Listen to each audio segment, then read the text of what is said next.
Brett, great to be here again out of COVID restrictions. Hey, good to see you again, Ben. Mate, first thing, it's just so good finally to see a bit of green about. You must be relieved. Yeah, it was a long time coming. We've basically had 5 failed summers now, and the last summer was pretty much a failed one too, but we had rain in mid to late February, so our tropical grass come away and we've got some oats in the ground and just about to reap the rewards of that, so it's looking a lot better than it was last year anyway.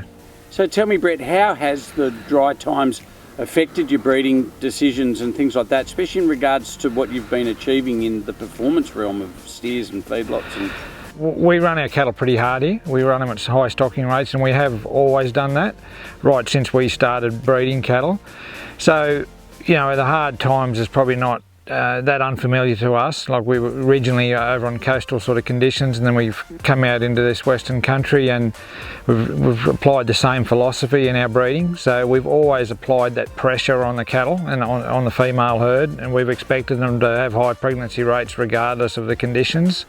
So Brett, with your relationships up the chain, how's that helping you with your breeding decisions on the ground?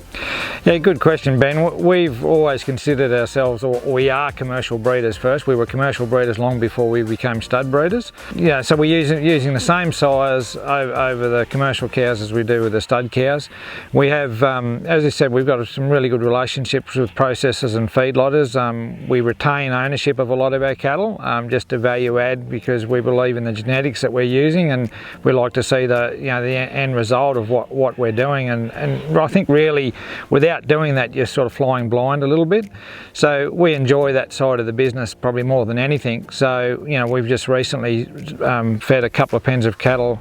It was really pleasing to see, after 120 days on feed, the feedlot performance was fantastic. They hung up really well. Marbling was great. And that feedback that we've got back through, we then look at our sire lines and see with certain sire lines performing better than others, of course. And it's really, for us, it's really extremely valuable information, and with the relationships we build upon that with the end users is really what it's all about. Our cattle are getting a really good reputation for performance, and certainly like the cattle we fed through Freestone, they gained at 2.36 a day.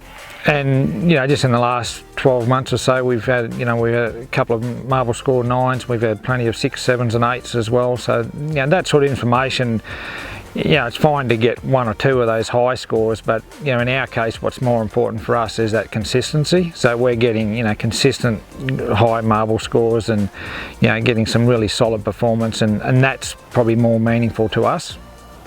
So Brett, we saw some really interesting cattle today. So what are some of the sire lines that are sort of coming out this year? Well, the pleasing thing for us, a couple of our homebred sires have been really performing very well. We've got a number of legend sons that will be in the sale, and they've performed well right across the country. One bull that's really been performing very well is K330, is bought by Ascot Angus a few years ago. We've sort of, I guess, knowing the bull, we've sort of learned how to use him a little bit better, and I think the calves that we'll have on offer this year are particularly good. Really slick skin cattle, tight pizzle, structurally very correct, and got some great figures now. Like his eye muscle area is phenomenal, and good high IMF as well, and visually pretty appealing cattle as well.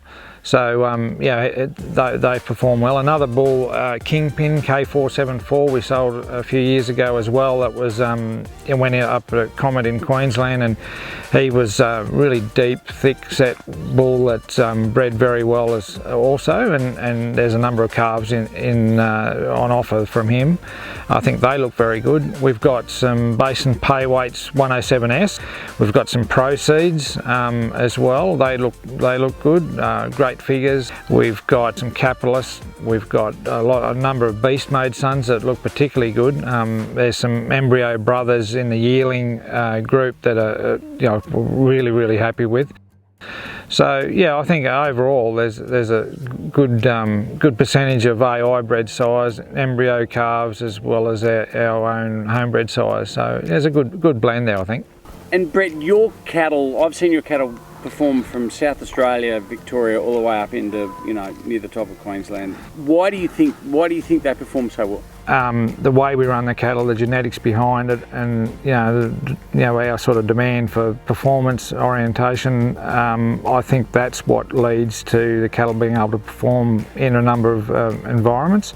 And we've got that track record now. The data's there. We're getting some great feedback out of the territory, and some Queensland clients are giving us feedback on the MSA, the rise in MSA index when they're being used over Brahman-based females. The survivability of the cattle just because of that breeding program, and we're finding the feedback particularly good.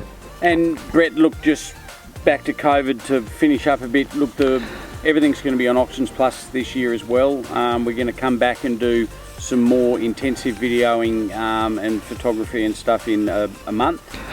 Yeah, at this stage it looks like we'll be able to have a sale as normal. We're going, as you said, to interface it with Auctions Plus. We'll have a couple of open days prior to the sale, so there's plenty of opportunity for people to come and look at the bulls. And we'd also like to, appeal to people that just any days an inspection day. If people want to come and have a look at the bulls this year, probably more than most, we'd sort of welcome people just to drop in and have a look around. And if they don't want to be here on sale day, they can certainly make their selections beforehand and then bid up on Auctions Plus or on the phone. We've got full mobile service, so, and there's no restrictions whatsoever. Like we've got obviously country in Queensland, and we're backwards and forwards all the time, and agriculture is an essential service, and people, there's no problems coming across the border and going to the sale and going back again. There's no issue whatsoever for anybody. So.